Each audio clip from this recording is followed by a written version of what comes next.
The stories shared on It Takes Balls are unique to the individual sharing. Always speak with your trusted medical provider for treatment options specific to you. Welcome back to It Takes Balls, presented by Testicular Cancer Awareness Foundation. Today I'm joined by Allan Zarach. He's a two-time testicular cancer survivor, and a little bit more with that. We'll talk about that in this episode. But Allan, thank you so much for being here. Thank you for having me. So before we get into your testicular cancer story, tell me a little bit about who you are. I'm a 42-year-old guy who lives in the Chicagoland area.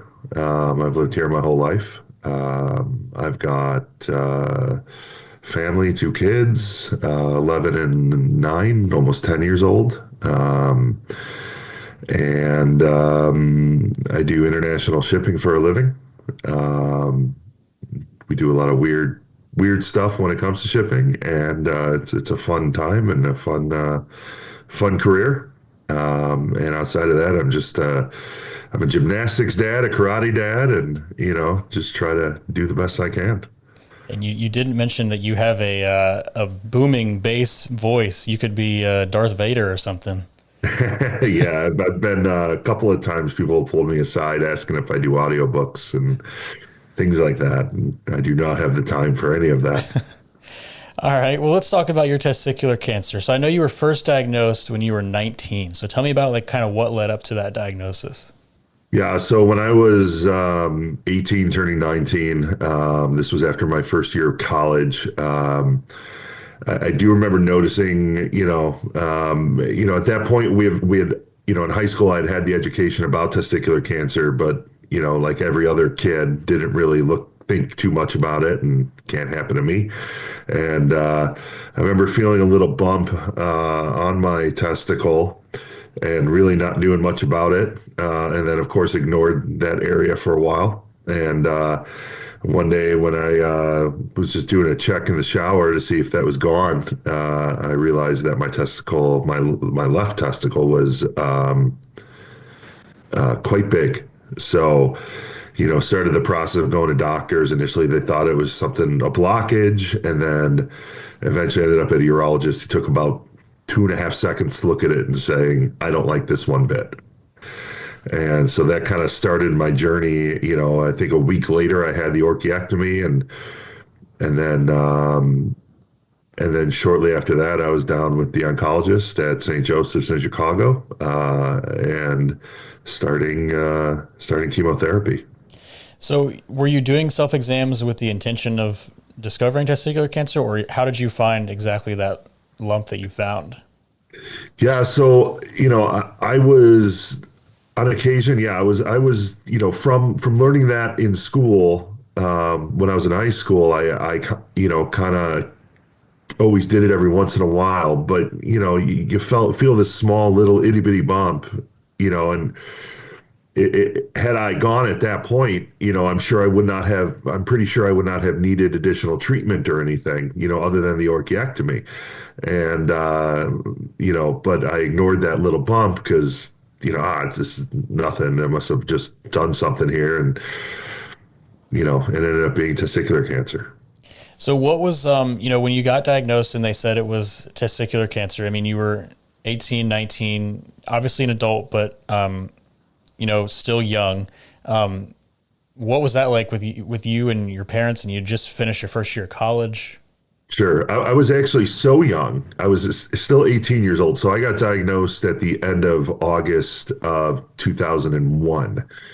And so I was so young that even after surgery, they put me in the pediatrics ward because I was 18 and I was not 19 yet. So yeah, I came home. So I was going to the doctor kind of on my own at that point. And I was at the urologist, and there was a small chance that he was going to get me in for surgery that day. And so I had to actually call them to tell them what was going on over the phone, and let them know that, hey, it looks like I've got something. I'm going to need surgery. It's probably testicular cancer. And this was right after. Actually, I'll tell you a funny story. So I I go to the urologist and he immediately sends me down for a ultrasound.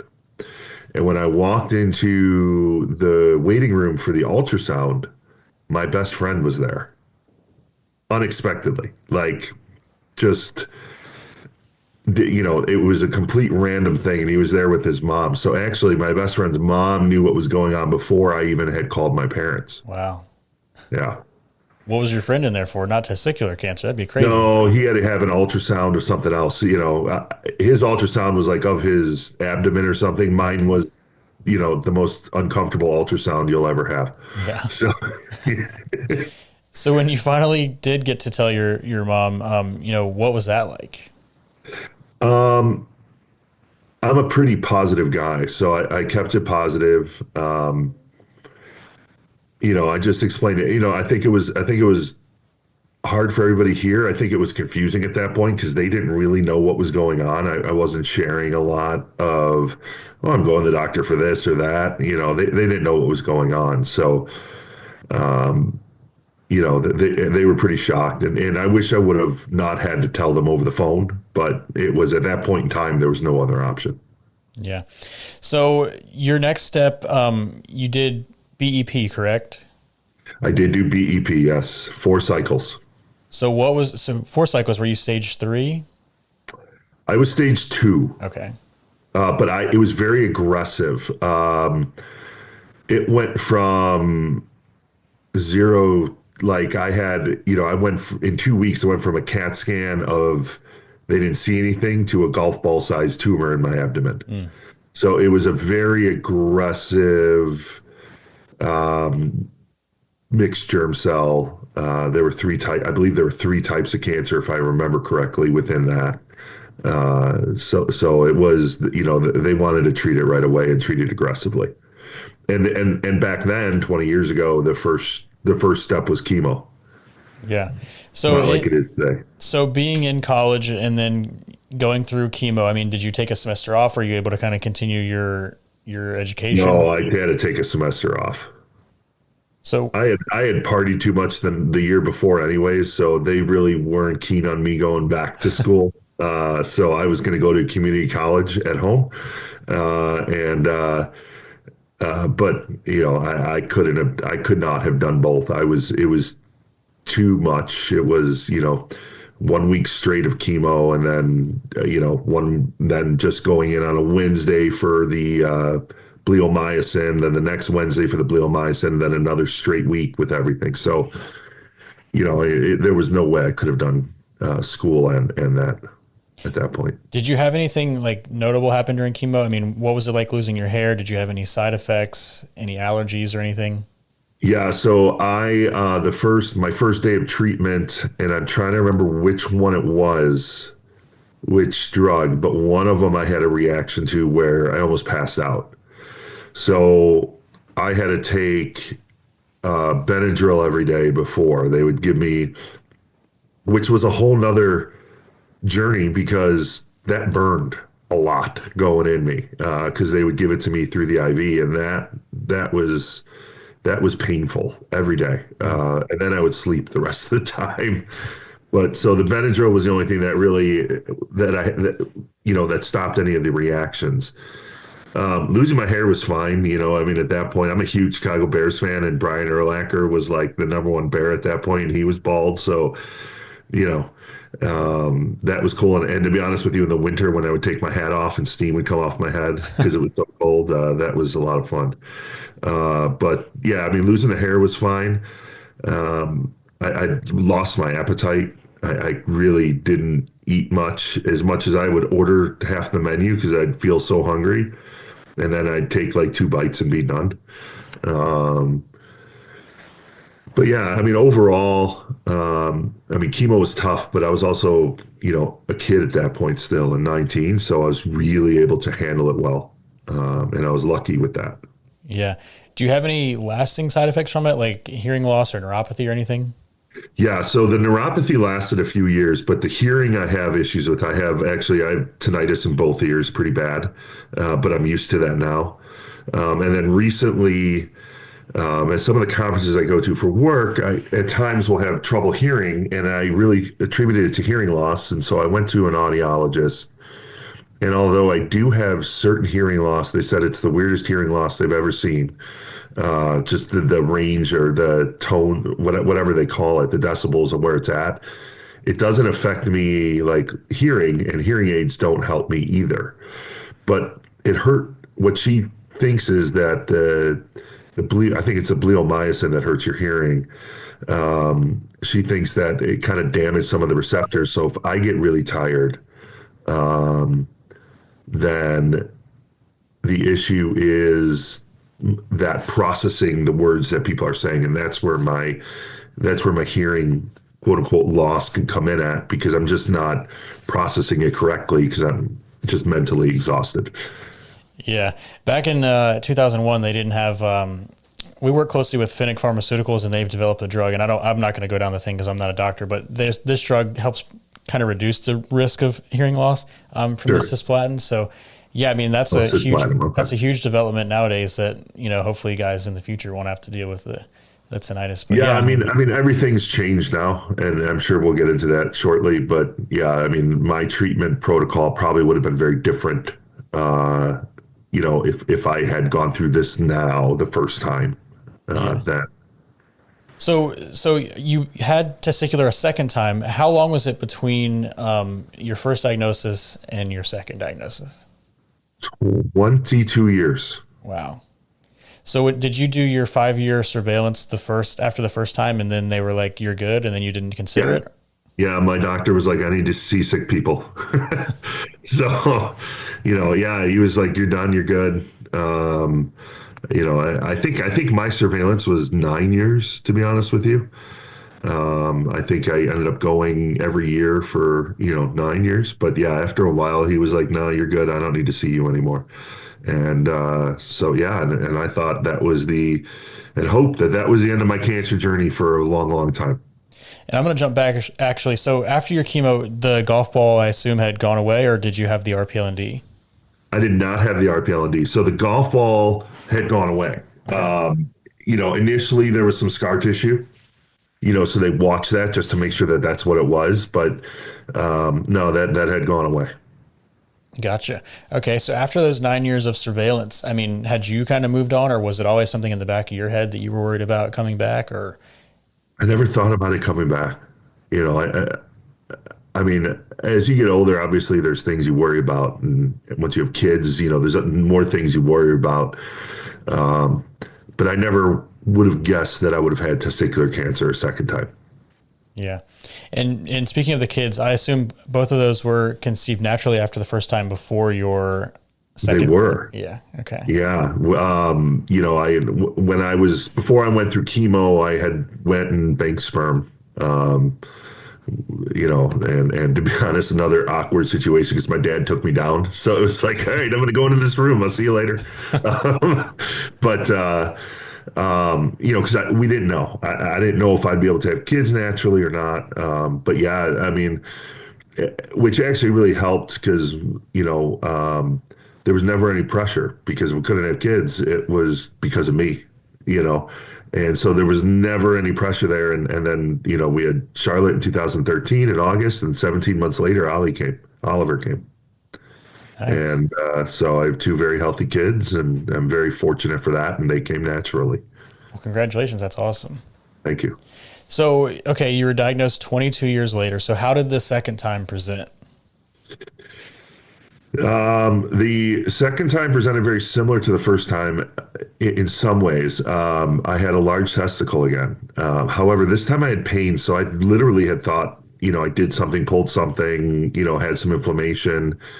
Um, and so I was traveling for work. And then when I got back, I had a doctor's appointment set up, and I went just to the normal doctor, thinking they're going to tell me it's a hernia or whatever they're going to tell me it is. And, then the whole process started again. Oh, we want you to get an ultrasound. Oh, you need to see a urologist. Okay. And going to the urologist at this point, I already knew, you know, what was going to happen. But to be honest with you, what I didn't realize was that this time testicular cancer was going to save my life. and elaborate on that, because you had kidney cancer, right? Right. So when they did my scans for testicular cancer, they noticed that at the same time I had testicular cancer going on, I also had bilateral kidney cancer. So I had tumor on each kidney, Wow. and it's completely unrelated. Unrelated to the testicular cancer of this Unrelated time? to the testicular cancer. Okay, because I was going to ask, like, did they think maybe it was a an effect of the chemo from maybe the first time? They don't know. Could be. You know, they don't know, and that's definitely a possibility. But nobody's saying for sure, yeah, it's this or that. It's definitely, it's a possibility. And even when I had the chemo, 22 years ago, we knew the risk that there was risk for other types of cancer in the future because of the chemo, which is just, it is what it is. I mean, if that chemo gave me an extra 22 years of life, well, I'll take it, Yeah. and then we'll deal with it as we come. So here I am. Amazing. So, okay, so when you had your, they incidentally caught the kidney cancer, what was kind of did you have your orchiectomy and your kidney surgeries at the same time, or were they separate? So I had separate surgery. So I had the orchiectomy in October, early October. And then, the urologist that I was working with, he wanted to address the kidneys. I needed to go where I was really comfortable. And to give a little background, when I went through testicular cancer when I was 19, I went to a doctor in Chicago, Dr. Allan Gilman, who worked at St. Joseph's. And he used Dr. Einhorn as my consulting doctor. So he kind of ran everything through Dr. Einhorn. What should I do next? All this stuff. So when I was told I have testicular cancer again, my next step in my head was to go where I felt the best was, and that was down to IU Health. So I called, I made an appointment. I didn't even know if Dr. Einhorn was still around, or anything. And next thing you know, I got an appointment with him. So that was really cool for me because, when I had testicular cancer going on, that's when like Lance Armstrong was winning all of his stuff and promoting, the Livestrong Foundation and all that. So I was really into it as it was back then. So to meet Dr. Einhorn to me was someone who helped save my life 22 years ago, whether he knew it or not. And so I went down there, and then from there, I started working with Dr. Carey, Dr. Clint Carey at IU Health, who's amazing. And I know he's been on this podcast before. So Dr. Carey did my partial nephrectomies. So I had one in December and then one in January. And we timed this perfectly right so that I can go to my work trip in Dubai last year. Literally 6 weeks after my second partial nephrectomy, I was on a flight to Dubai. Wow. And that was the whole goal the whole time when we were discussing this was I wanted to feel normal, and so he called me 2 days before the trip and gave me the thumbs up to go. Amazing. The whole team at IU is amazing. And I think I've seen IU publish like stats that it's estimated that Dr. Einhorn has saved the lives of like over 400,000 guys, which is incredible. Oh, the whole staff, the nurses, everybody there is amazing. I mean, and I can't say enough about Dr. Carey and his residents. And I mean, they really, if you want to take over your own recovery, they let you. I mean, when I was in the hospital, there were a number of things where I dictated what we were going to do, and how we were going to handle it because I just went with what I was comfortable with, and that's really important is you have to be comfortable with it all, with your doctors, with what they're doing, everything.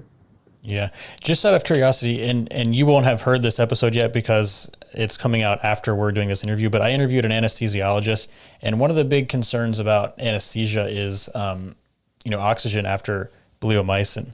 So 22 years later, when you went through these surgeries again, was that something that you had mentioned that you'd received bleomycin in the past? They knew I had received bleomycin, Okay. yeah, but nobody said anything like they were concerned about it or anything like that to me. So if they were, I didn't know about it. Yeah. So just to paraphrase, the anesthesiologist said, basically he was like, we'll do what we have to do. We need to know that, but we'll do what we need to do. So I thought that was interesting. Yeah, someone like the, I just let them do their jobs. Just put me to sleep. Then I Yeah. don't have to worry about it. So, Yeah. but yeah, I mean, they didn't bring anything like that up to me. Having the two kids, what was it like going through these two cancers, having children? Man, they are warriors. Um, and it really, they're warriors. Kids are resilient, and but B, it's all about talking to them. And if I always talk to my kids like they're adults, but bringing things to their level. And so, just talking to them, okay, dad's sick. Dad went through this before. We talked about what are the different things that can happen, and when we started talking about it, I'm like, I don't know, I might need chemo. We didn't know. So, just having a little fun with that, showing them pictures, keeping them informed so they're not guessing and not the last thing I wanted was for them to be like, I don't understand what's going on, you know. So keeping them informed and again, kids are more resilient than what anybody ever realizes. So if you can bring it to their level and to their understanding, they're gonna understand. And they were great. They helped take care of me. You know, um, their teachers were great. If I was in surgery, we would text their teachers, let them know, okay, I'm in, okay, I'm out, I'm, up and awake, so, and we did everything to keep just life normal for them as well. That sounds great. I think that's a great way to approach it. So they're 11 and 9 now, you said. So were they, I guess, 10 and 8 at the time, or? 10 and 8, yeah. So yeah, they're old enough to kind of Yeah. understand. And my son will be the first person to joke around and tell me that I don't have any balls. So, you know, um, and it's, but humor is something that I love. And I'm the first guy, everyone's like, oh, too soon. And I'm the first guy to be like, no, that nothing's ever too soon. So, so I like to laugh. I like to have a good time and, bad things happen. If you can bring light to it, we bring light to it. I'm with you there. So having no testicles, we mentioned your booming voice. Obviously, it didn't give you a shrill, high pitched voice. I mean, what's that been like? Are you on testosterone and kind of what regimen are you on there? Yeah, so I was on testosterone, but testosterone scares me a little bit because of just the multiple cancers that I've had. It's actually a conversation. I've got appointments coming up with Dr. Einhorn, Dr. Carey soon, in about a month, and it's a conversation I'm gonna have. I've been going without testosterone for a little bit now, out of concern that could it, when all this happened, and I'm going to kind of jump forward a little bit, I did go to a genetic counselor because why am I having two primary cancers? Why is this, all this stuff? And I do have a mutation in one of my genes, in the CHEK2 gene. So, and there's information, but it seems like it's always changing. So it's just, they're not there yet with what does it that really, really mean, other than there's increases in certain types of cancer. So, my personal concern is that does testosterone accelerate some of these cancers? And if I take it, what am I risking here? I'm doing okay energy wise. I'm not 100% energy wise, but I can push through when I need to. And I just listen to my body. I know when I need to sleep and I follow that. Are there any So other, noticeable changes with your day to day life not being on testosterone? no, not really. Not at this point, and I'm not sure what that looks like in the future. But right now I'm pretty lucky in that I can function and get through the day and have the energy and go out with the boys and things like that. So um, not not anything that's really affecting me at this point. Gotcha. Okay. Very interesting. So, but you were on testosterone at one point. When did you stop that? Um, I was only on testosterone for a little bit. I can't say I was on it regularly for a long time. I was taking shots and then I was doing some of the creams. Um, and then I was just having insurance fights, so I stopped for a little bit on that. Um, but yeah, I mean, it was never anything. I don't think I ever got my testosterone up to where it should be, after the surgeries. I haven't gotten to that point yet. And again, it's a conversation that I want to sit and have with Dr. Einer and Dr. Carey and figure out what's going to be best for me going forward. Yeah. Everybody's different, and it's really what am I going to be comfortable with? Like, I'm okay at the moment. I'm not suffering. I'm not sluggish or anything like that. At the moment, I'm okay. So where we go from here, I don't know. So that's a conversation I'm going to have with them, and then we can make the best decision for me. Yeah. Very interesting. I think maybe we should have you back on in a year maybe, and we'll see, how that conversation went and Sure. kind of where you're at with that. I'm always willing to come on.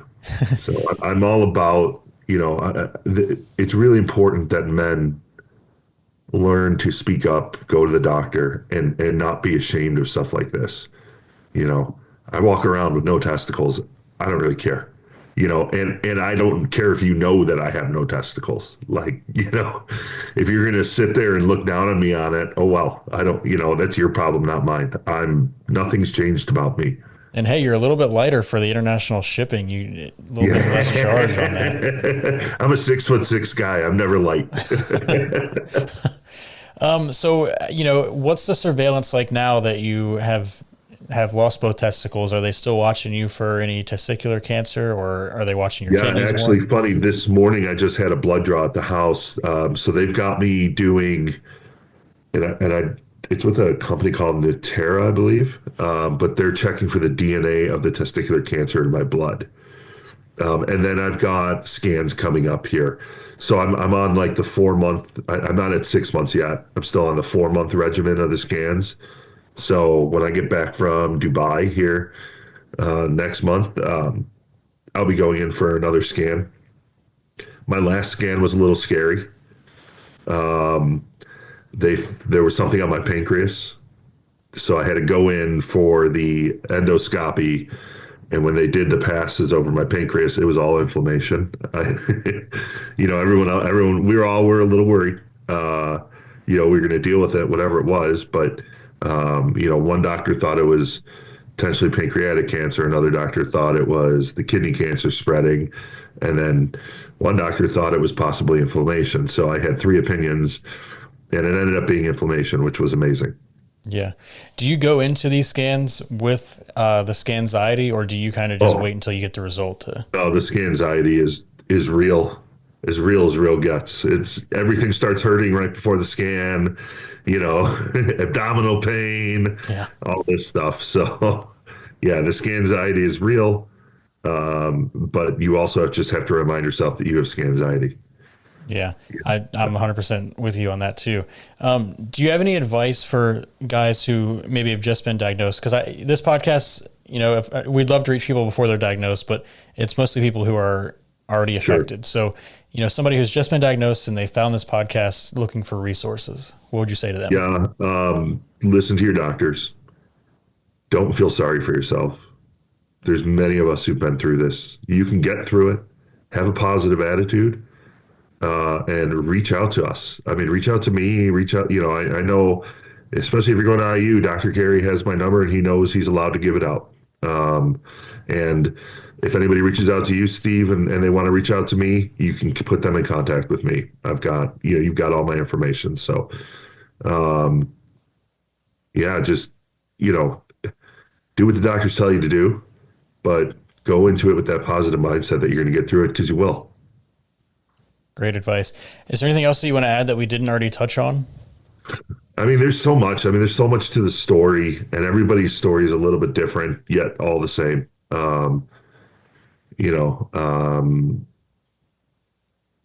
I don't know what to add that other people haven't, other than just, you know, as much as this is going to sound weird, you know, when you're going through this, have fun with whatever you're going through, you know, because if you don't, it's just going to be a miserable time, you know, and make sure you treat your nurses well, because you treat them well, they're going to take care of you. They're the ones who are there. They're the ones, you know, and then I'll just touch real briefly. I mean, I did have the RPLD surgery. I don't think we covered that. So, Oh, the second time you did?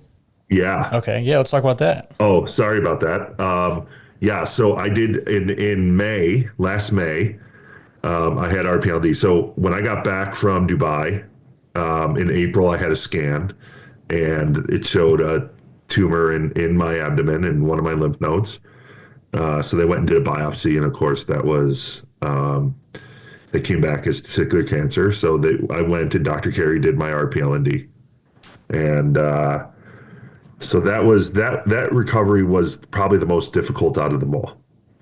You know, on 4 surgeries last year, that was definitely the most difficult. That took about 2 months to recover. Wow. You know, I spent about a week in the hospital after that.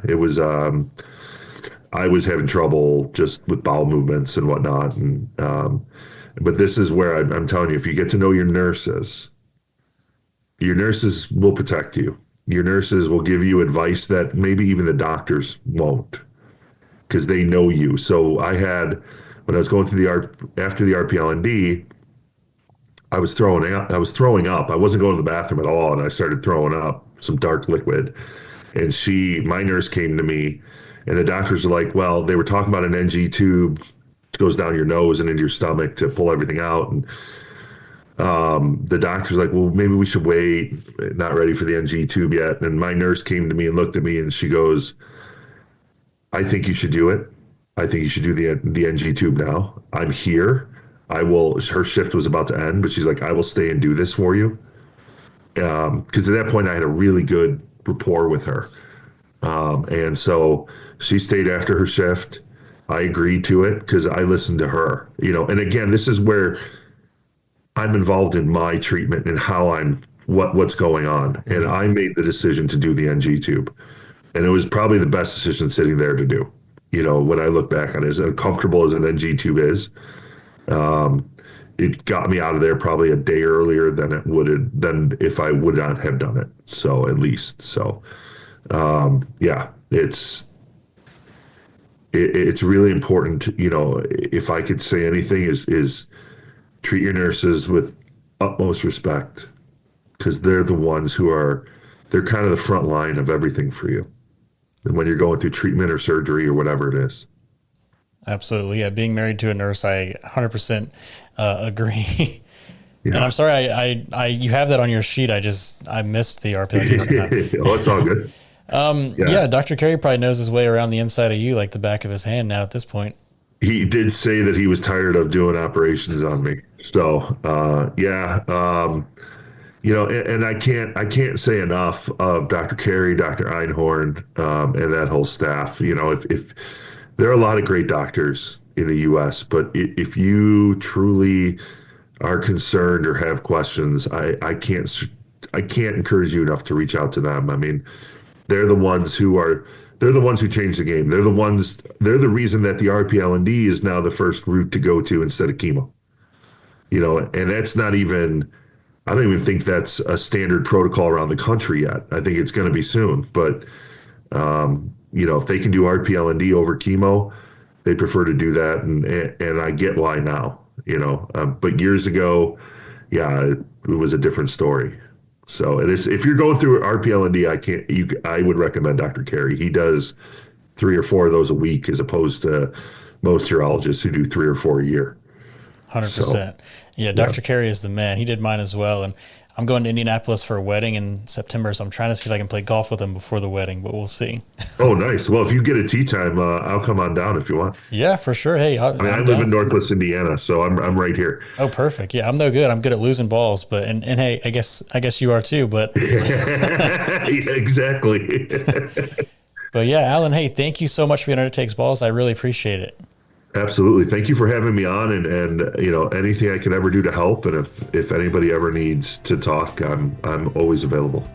Sweet. Well, we're recording this on a Saturday, so I'll let you enjoy your Saturday and look forward to hopefully seeing you on the golf course. Thanks. Sounds good. For more information and resources for your testicular cancer journey, visit testicularcancerawarenessfoundation.org. You can also follow us on social media at Testis Cancer. We're on Facebook at Testicular Cancer Awareness Foundation.